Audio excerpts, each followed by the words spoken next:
back, grade 9. This is lesson 3. Lesson 3 deals with a lot of formatting type of issues that you have with Excel. The first one, lesson 3.1, is about inserting and deleting rows and columns. And because we've already discussed Microsoft Word and PowerPoint, we do have a little bit of an insight in how this works. The most common way that you can use is to right-click the row header button and click Insert from the shortcut menu. So you might wonder, what is a header button? So if you look closely on your screen and you see all the different numbers here, the row 1 all the way down to 13, if you put your insertion point right on the 1 and you right-click, you're going to get a little drop-down box. And one of the options in the drop-down box is going to be Insert.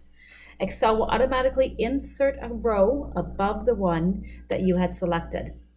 Just as there was in PowerPoint and in Word, there's always multiple ways of doing something, also in Excel. So in the sidebar, you see that another way to do this is to click Home, Cells, and Insert, or there's always shortcut keys, Control and Shift and the plus button all at once.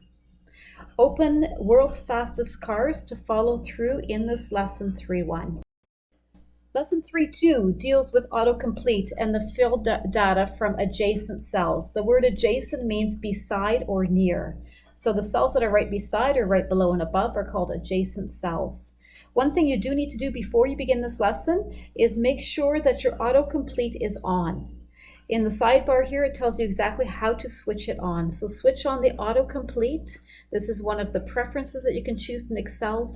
And what it does do is if you start to type something in, if Excel has seen that word before in this workbook, it will intuitively try to type that in for you. Open World's Fastest Cars to complete this lesson. In some jobs, people use Excel all day long, and they have found it really convenient and quick and easy to learn all the shortcut keys.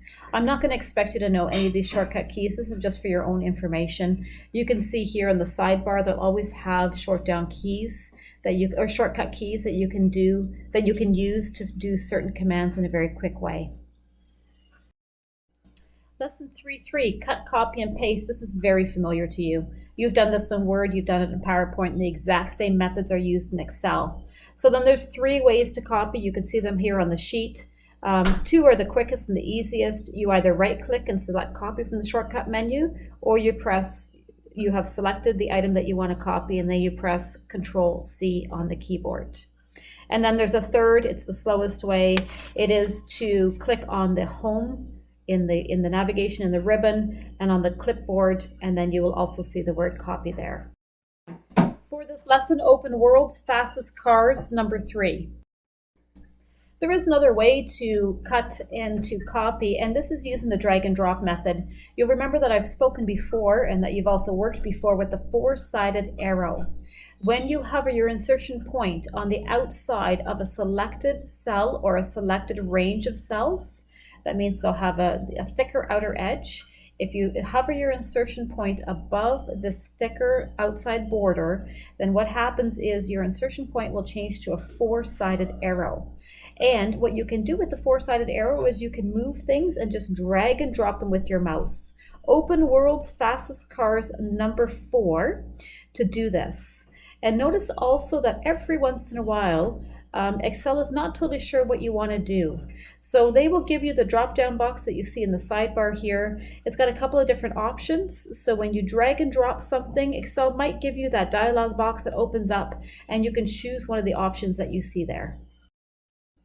Lesson 3.5, we are using paste values, and we're learning how to increase and decrease the decimal places displayed.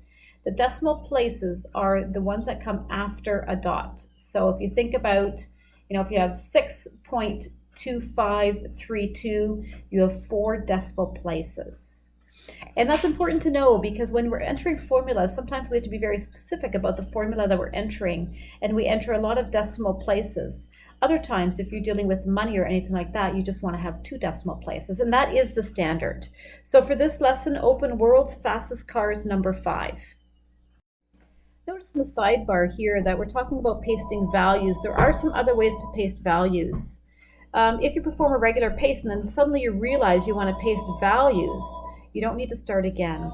One of the ways that you can do this is with the smart tag drop down arrow, and you'll see the smart tag comes over here, and then it allows you to choose an option of the different values. So a little option of different ways to paste. You can paste the values, you can do different types of paste formulas, just copy the cells, and allows you to do a bunch of different things. So that is kind of interesting and good to know. You can also use the ribbon to paste again.